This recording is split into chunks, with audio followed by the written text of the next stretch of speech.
Ministry of Education, Sanjay Kumar ji, Vineet Joshi ji, Secretary MSDE, Vice Chancellor of IGNOU, Honorable Members of Parliament, distinguished guests, students, academicians, members from industry, our colleagues. It is indeed a privilege to welcome you all to Rashtrapati Bhavan on the first day of the year. It's a fitting moment and setting to begin the year with an appreciation for lifelong learning, with readiness for dynamic change, and with a clear commitment and resolve for the future. Today marks a set of very important milestones. We are recognizing young student learners and also honorable members of Parliament who have completed skilling for AI readiness courses. We are inaugurating IGNOU's Rairangpur Regional Center and launching the hashtag Skill the Nation Challenge, which is a national call for citizens to actively participate in India's skilling journey. I'm deeply grateful to the Honorable President of India for being with us today. Her presence sends a very powerful message that curiosity, learning, and preparedness for new technologies are central to India's national vision.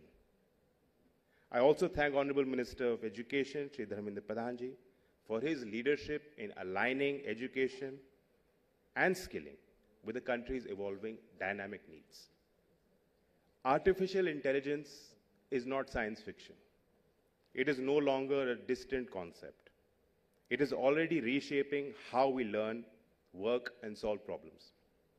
Steve Jobs had once commented that computers are the bicycles of the mind.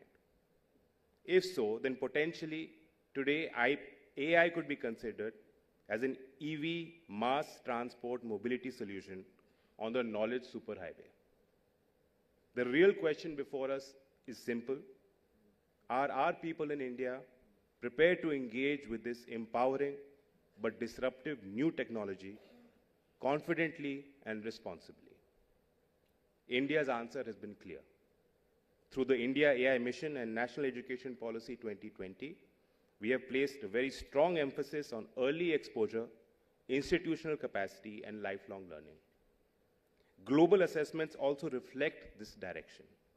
Stanford University's 2025 AI Index ranks India third on the Global AI Vibrancy Index. This progress is encouraging, but also reminds us that leadership in AI will ultimately depend on how well we are able to skill our people. And this is where SOAR comes in.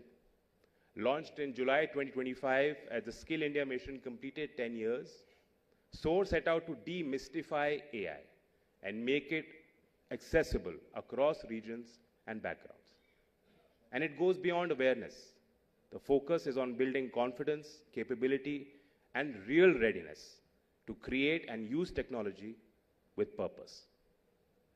With about 1.6 lakh enrollments across structured learner pathways and an AI for Educators program, SOAR captures India's growing appetite for future-ready learning.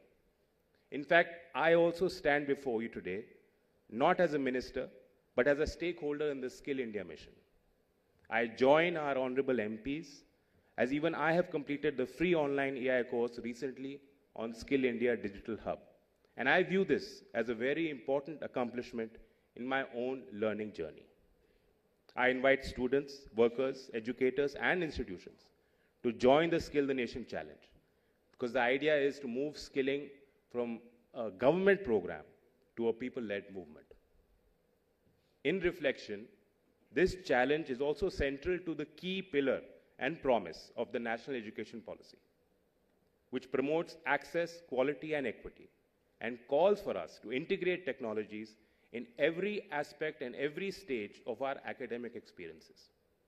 Accordingly, we are strengthening our capacities in the institutional level. On 23rd December 2025, the Skill Ministry announced a partnership with NCVET, Google, and Chaudhry Charan Singh University, Meerut, to develop a model for AI skill adoption. What succeeds here could guide institutions across the country. The inauguration of IGNOU's Rairangpur Regional Center brings quality education and skilling closer to learners and reinforces our commitment to reaching every part of the country. As we look ahead, our focus remains clear. AI must expand opportunity, strengthen inclusion, and support national growth. And India's learners must be prepared not just to adapt to the future, but to shape it. I'd like to end with a simple thought. When learning becomes a national movement, our progress becomes inevitable. Thank you. Thank you, Honorable Minister of State, Independent Charge.